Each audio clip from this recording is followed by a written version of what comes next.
Have you ever felt like you're the only one trying in a relationship? Like you're putting in all the effort, care, and emotional energy, while the other person just exists? Maybe you're the one who texts first, checks in, makes plans, apologizes, and tries to keep things alive. Deep down, there's this quiet feeling that something isn't balanced, that you're giving more than you're receiving.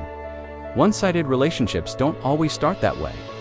In the beginning, things can feel mutual, exciting, and full of potential.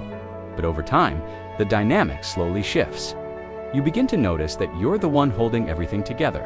And even though it hurts, you continue to give, hoping that one day, things will feel equal again. The question is, why does this happen? Why do some people end up in relationships where they give everything while the other person gives very little? The answer lies in psychology, especially in patterns we develop early in life. For many, one-sided relationships are connected to childhood experiences. If you grew up where love felt conditional, where you had to earn attention, approval, or affection, you learned love requires effort. You may have learned that being loved means giving more, doing more, and proving your worth.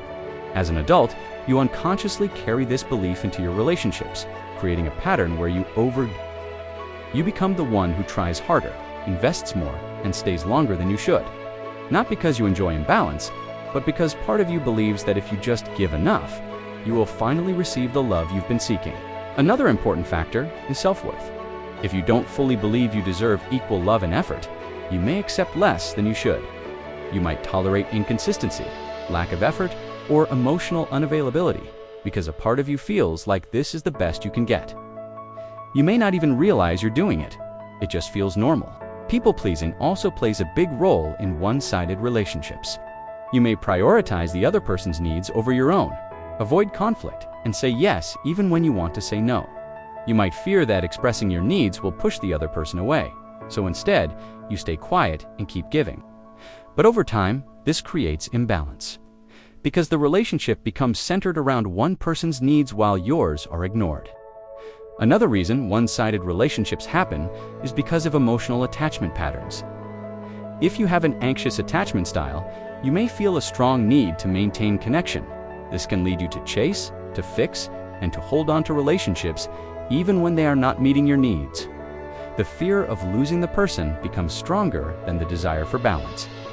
At the same time, the other person in a one-sided relationship is often emotionally unavailable, avoidant, or simply not as invested. They may enjoy the attention and care they receive, but they are not willing or not able to give the same energy back. This creates a dynamic where one person is constantly reaching out while the other remains passive or distant. One of the most painful aspects of one-sided relationships is the hope that things will change. You may hold on to the idea that if you just try a little more, if you just give a little more, the other person will eventually meet you halfway. But this hope can keep you stuck, because instead of seeing the relationship for what it is, you keep focusing on what it could be. Over time, this dynamic leads to emotional exhaustion. You start feeling drained, unappreciated, and even resentful. You may question your own worth, wondering why your efforts are not being reciprocated. And yet, walking away feels difficult because you've already invested so much.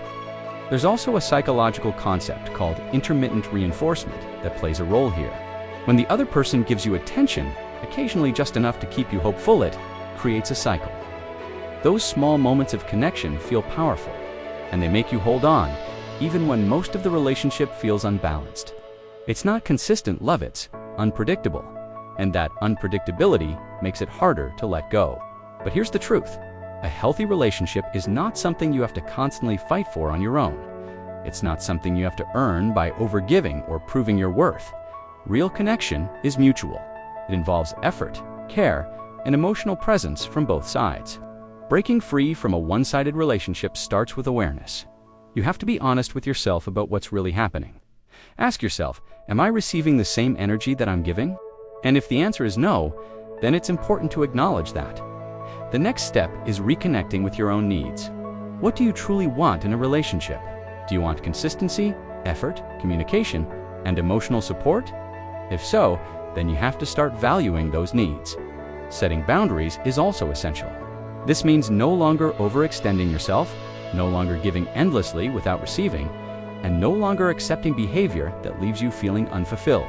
Boundaries are not about pushing people away, They are about creating balance and protecting your emotional health. It's also important to understand that you cannot force someone to change. You cannot make someone care more, try harder, or show up in ways they are not willing to. The only thing you can control is your own behavior. What you accept, what you tolerate, and what you choose to walk away from. Letting go of a one-sided relationship can be difficult. It can feel like losing something important, even if that relationship wasn't truly fulfilling. But sometimes, holding on to the wrong connection prevents you from finding the right one. You deserve a relationship where effort is mutual, where you don't have to question your importance, where you don't feel like you're the only one trying. You deserve to feel valued, seen, and supported. Not just occasionally, but consistently. At the end of the day, love is not about giving everything and hoping for something in return. It's about sharing, connecting, and growing together. And the moment you start choosing relationships that reflect that truth is the moment you stop settling for less and start creating space for something real.